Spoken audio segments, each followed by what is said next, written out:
Hello, six semester के विद्यार्थियों, वही 16th पेपर जिसमें मैं यूनिट 4 के तहत मैन एंड नेचर रिलेशनशिप के तहत गांधी जी के विचारों से तुम लोगों को अवगत करा चुका हूँ। शेष बचे डेकार्ट्स और एरिस्टोटल।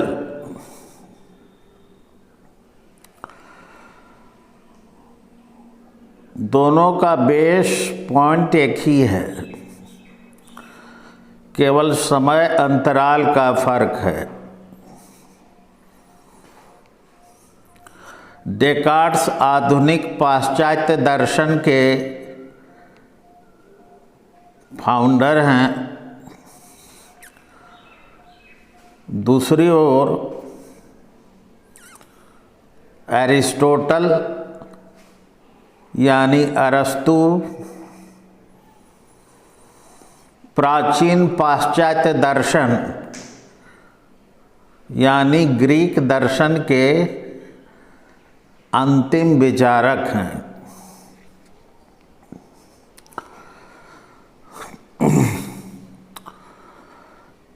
उन लोगों का जो समय काल था, उस समय खास करके पाश्चात्य जगत में यूरोपियन जीवन शैली वाले स्थानों में कोई भी राजनीतिज्ञ, विचारक या दार्शनिक या उपदेशक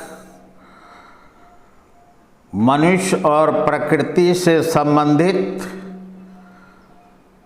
बातें नहीं करते थे।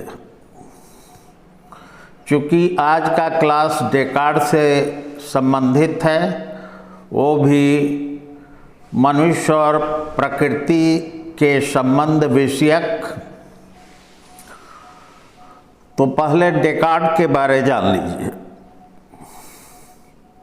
डेकार्ट महान वैज्ञानिक, महान गणितज्ञ,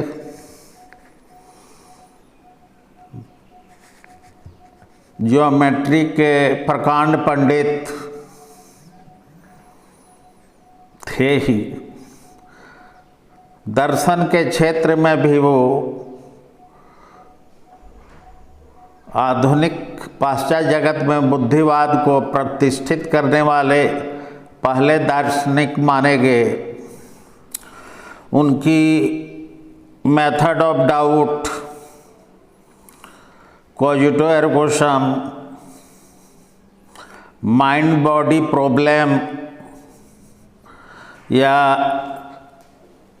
proof for the existence of God, ये सब जो कॉन्सेप्ट है, वो सब के बारे तो हर जगह हम लोग जानते हैं। किताबों में भी ये सब बातें मिल जाती हैं, या उनका कॉन्सेप्ट ऑफ सब्सटेंस जो भी हो।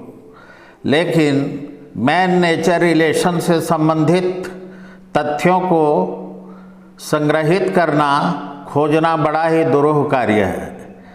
फिर भी मैंने कुछ प्रयास किया है और उससे संबंधित जो भी सामग्रियां हैं, जो भी मिला मुझे, जो भी मैंने अपने अध्ययन से पाया, उसका निचोड़ मैं तुम लोगों के सामने रखता हूँ। तो man nature relationship with reference to Descartes, इसका मैं जो भी मैंने नोट्स बनाए हैं उसका मैं एनालिसिस कर देता हूँ।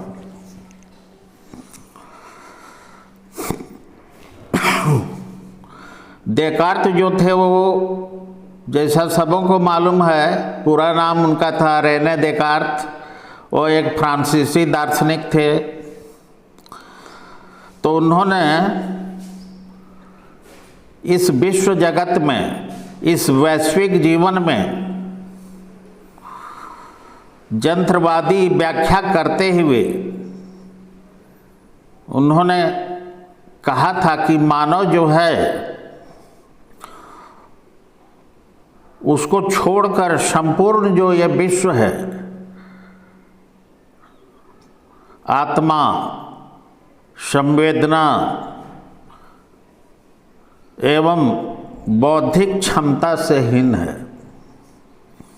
कहने का तात्पर्य यह है कि वैश्विक जीवन की यंत्रवादी व्याख्या देते हुए उन्होंने कहा था कि मानव को छोड़कर संपूर्ण विश्व आत्मा, संवेदना एवं बौद्धिक क्षमता से एकदम गौण है, एकदम हीन है।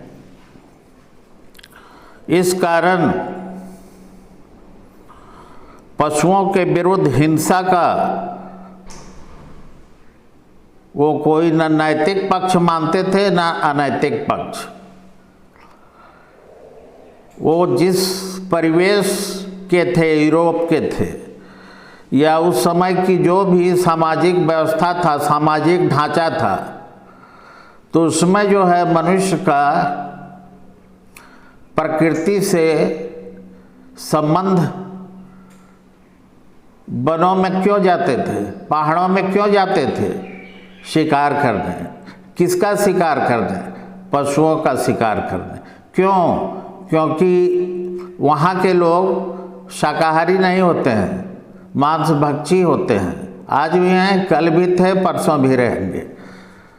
तो और ठंडा प्रदेश भी है वो सब जगह जहाँ के वो रहने वाले थे, जहाँ के वो निवासी थे।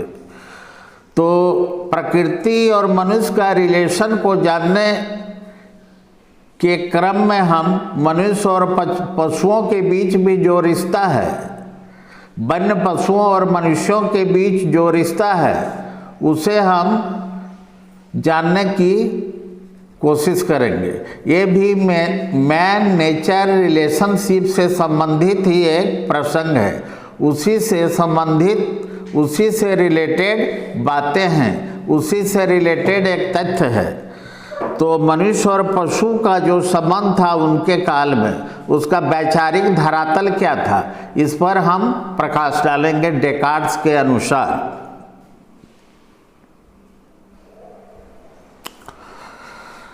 तो डेकार्त कहते थे कि पशुओं के विरुद्ध हिंसा जो मानव करता है उसका न तो कोई नैतिक पक्ष है न अनैतिक पक्ष है। इस पर वो इस पचड़ा में नहीं पड़ना चाहते थे कि जीव की हत्या हो गई तो ये बहुत बड़ा पाप है, या जीव का हमने हत्या नहीं किया तो बहुत बड़ा पुण्य किया। ये यूरोप के वैचारिक धरातल पर इसका कोई मायने नहीं है।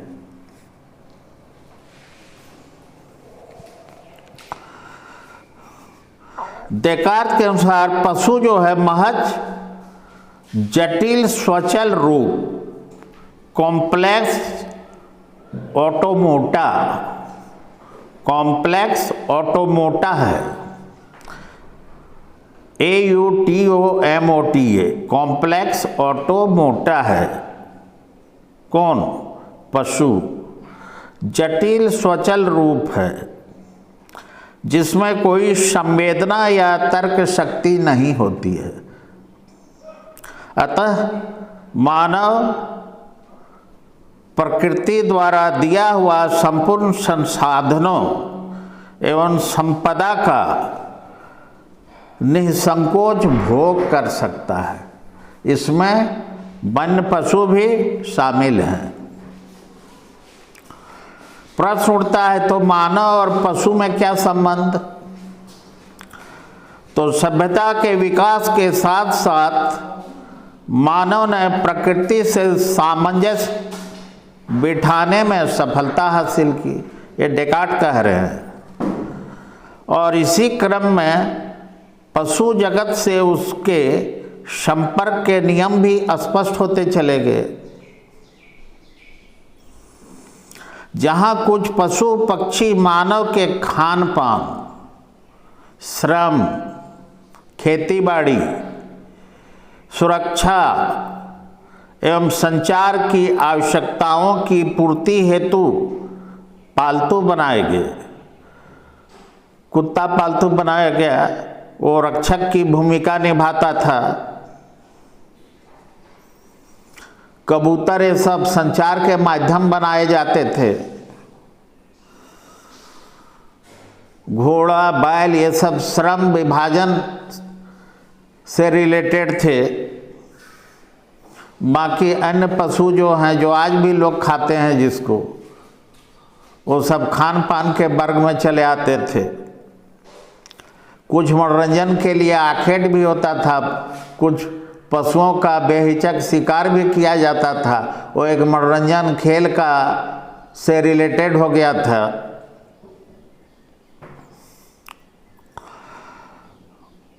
पशुओं से जुड़े अनेक उत्पाद जैसे खाल, दांत एवं हड्डियों से जुड़ी प्रतिष्ठानें वैसे वन्य पशुओं के शिकार को बढ़ावा दिया।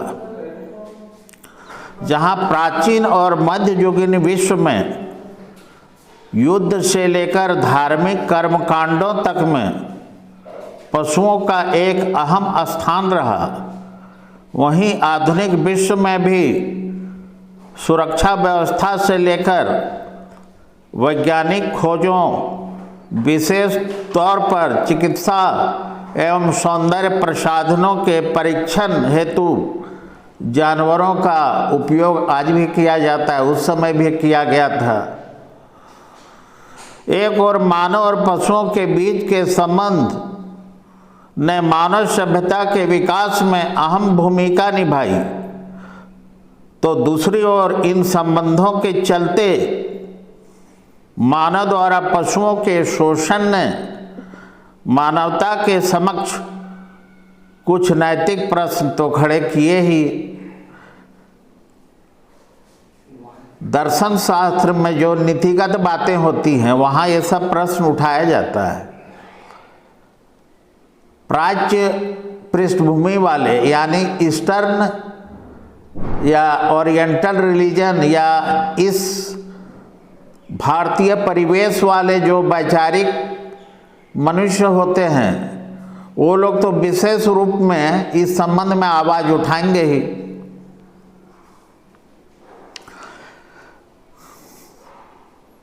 लगभग प्रत्येक धर्म एवं प्रमुख दर्शनों में पशुओं के प्रति मानव आचरण के विषय में नैतिक विचार मिलते ही हैं।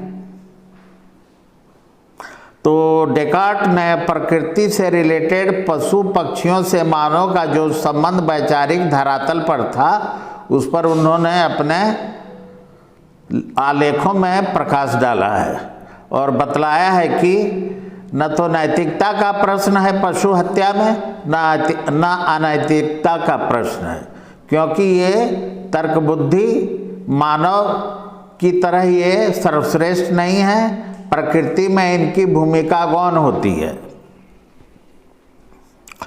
डेकार्ट साहब का जो दार्शनिक मत है प्रकृति और मानव संबंध विषयक, उस पर थोड़ा और हम उल्लेख करना चाहेंगे।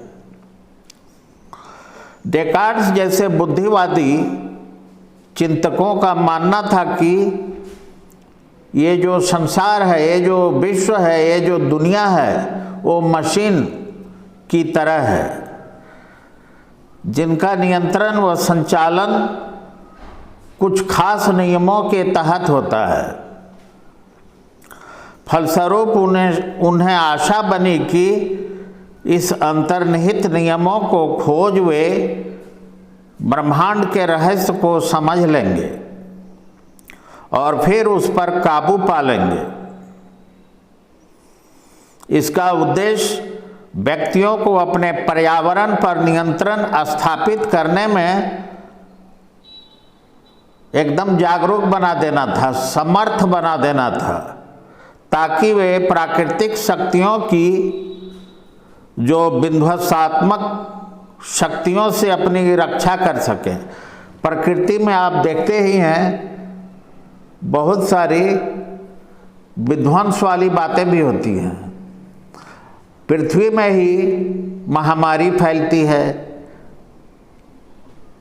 यानी प्राकृतिक वातावरण में ही प्रदूषण भी फैलता है, प्राकृतिक वातावरण में ही बाढ़ आती है, भूकंप आता है, ज्वालामुखियाँ फटती हैं। पश्चिम में तो वो ट्विटर टाइप की हवा भी चलती है जो कितने घरों को नेस्तनाबूद कर देता है। तो डेकार्ट जो हैं, उनका जो कहना था कि ये जो है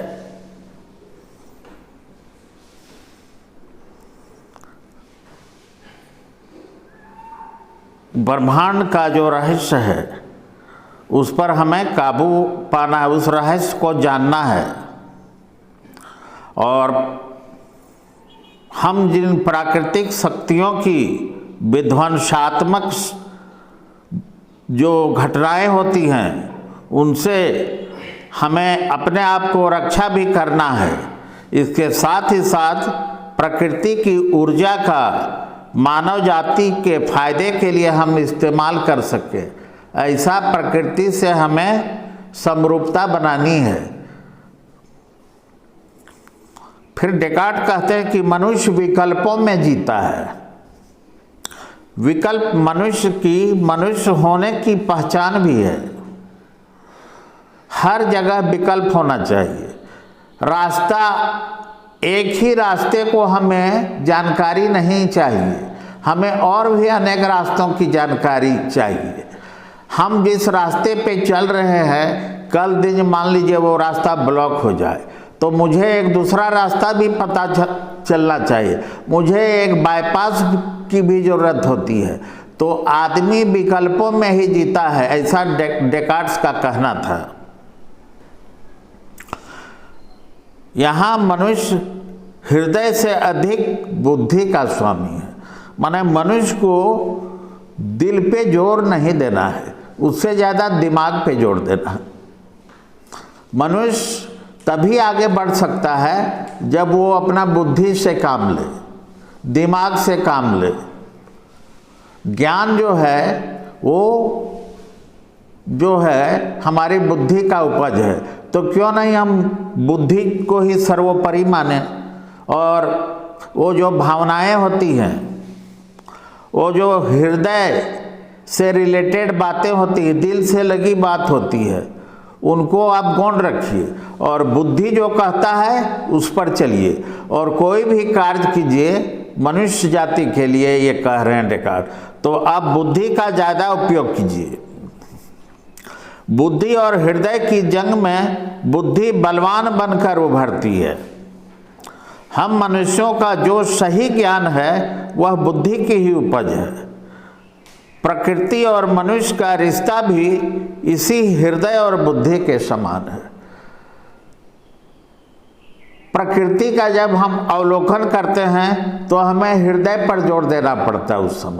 उस समय हमें अपनी भावनाओं, अपनी अंतर्मुखीपन को आगे लाना पड़ता है और तब आप प्रकृतिवादी कवि बन जाते हैं, आप वर्ड्सवर्थ बन जाते हैं, आप भारत के सुमित्रानंदन पंत बन जाते हैं।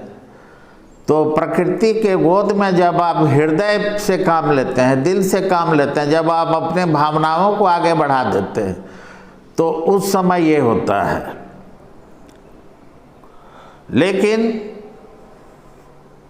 मनुष्य का रिश्ता जो है मुख्य रूप से प्रकृति के साथ बुद्धि के तहत ही रखना चाहिए, ऐसा डेकार्ट मानते थे। अब हम निष्कर्ष के रूप में आगे आएंगे। प्रकृति में हृदय और बुद्धि की जंग जारी रहेगी। इस प्राकृतिक वातावरण में डेकार्ट कहते थे कि हृदय और बुद्धि की जंग जारी रहेगी। वर्तमान समय में व्यक्ति की अतृप्त लालसाएं जो बढ़ रहे हैं उसे अपने ही अस्तित्व की समाप्ति की ओर ले जा रहा है। यही कारण है कि जीवन के संतुलन के लिए प्रकृति और मनुष्य के बीच अब संबंध चरमरा रहा है। यह असंतुलन मनुष्य की यही लालसावादी, भोगवादी और मानव केंद्रित अवधारणा के चलते ये ऐसे हालात होते जाएंगे और मनुष्य के बीच, प्रकृति और मनुष्य के बीच जो संबंध है वो नुकसान पहुंचता जाएगा और यह असंतुलन मनुष्य की लालसावादी लालच वृत्ति मनोवृत्ति से उपजा है। आलोचना, कुछ क्रिटिसिज्म भी हो जाए। बुद्धिवादियों ने ज्ञान में बुद्धि को सर्वोपरि माना, अतः इसी बुद्धि के बल पर मनुष्य प्रकृति का नियंता और नियामक बन गया। वह प्रकृति को अपना मालिक, प्रकृति के ऊपर उसने मालिकपना दिखाना शुरू कर दिया। उसी ने प्रकृति के या इसी मानव ने प्रकृति के अति दोहन में प्रकृति के ही अस्तित्व का संकट पर डाल दिया। उपभोक्तावादी संस्कृति के इस दौर में अत्याधुनिक सुविधाओं से लैस प्रत्येक व्यक्ति प्रकृति का जबरदस्त दोहन कर रहा है। प्रकृति से प्राप्त सुविधाओं का अंधाधुंध प्रयोग उसे अधिक खतरे में डाल रहा है। चारों ओर पर्यावरण का संकट गहरा गया है और ये गहराते जा रहा है। ये ठीक है कि आज बहुत सारे पर्यावरणविद आ गए हैं, बहुत सारे लोग, बहुत सारे वैज्ञानिक, बहुत सारे प्रकृतिवादी पर्यावरणविदों ने इस और मनुष्यों को आगाह किया है और इसके लिए समय समय पर पृथ्वी सम्मेलन नाम से प्रकृति की दोहनपना जो हो रहा है उस और मनुष्यों को सचेत करके आगाह किया जा रहा है। तो ये तो विशेष रूप से मैंने अभी का जो आज का क्लास लिया, ऑनलाइन क्लास, ये डेकार्ट्स का जो मानव प्रकृति से संबंधित अवधारणा था उसी से संबंधित आज का लेक्चर भी और नोट्स एनालिसिस भी दोनों मैंने तुम लोगों के समक्ष प्रस्तुत किया। मज़े में रहिए, आनंद से रहिए, स्टे होम, ठीक।